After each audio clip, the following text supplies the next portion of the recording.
அவர்களுடைய வருக வருகின்ற வரவேற்று மத்திய அமைச்சர் அண்ணன் ராம ஸ்ரீனிவாசன் அவர்கள் அர்ஜுன் சம்பச்சிக்கு மரியாதை செய்கின்றார்.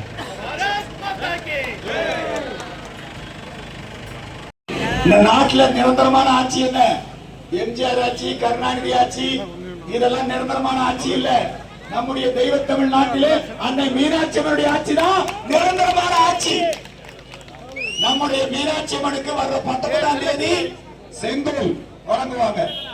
நாம வர்ற 19ஆம் தேதி தாமரைக்கு ஓட்டு போட்டு இந்த செங்கோல் சிவசெங்கோல் நந்திதேவர் நம்முடைய நாடாளுமன்றத்திலே நரேந்திர மோடி அவர்களால் இன்றைக்கு நிலைநாட்டப்பட்டிருக்கின்ற இந்த செங்கோல் இதை நம்ம வழிபடணும்.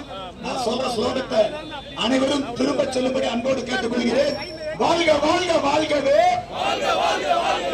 நமச்சிவாய வாழ்கவே, நந்தி தேவர் வாழ்கவே, சிவசெங்கோல் வாழ்கவே, நரேந்திர மோடி வெல்கவே, வெல்க வெல்க வெல்கவே, பிஜேபி வெல்கவே, தாமரை சின்னம் வெல்கவே, தாமரை சின்னம் வெல்கவே.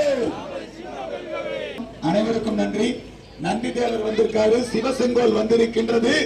நம்முடைய நாடாளுமன்றத்தை, இந்த உலகத்தை நீதி நெறி தவறாமல் நல்லாட்சியினுடைய அடையாளம் இந்த செங்கோல். இந்த செங்கோல் இந்த முன்னிலையில் அனைவரும் பிரார்த்தனை பண்ணிக்கங்க.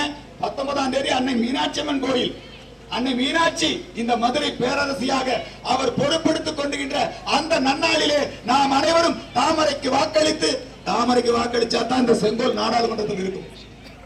இல்லைன்னா இந்த வெங்கடேசன் மாதிரி ஆளுங்க என்ன பண்ணுவாங்க? இந்த செங்கோல் எடுத்துடணும்னு நினைச்சிட்டு இருக்கான். அதற்கு நாம் அனுமதி கொடுக்க கூடாது.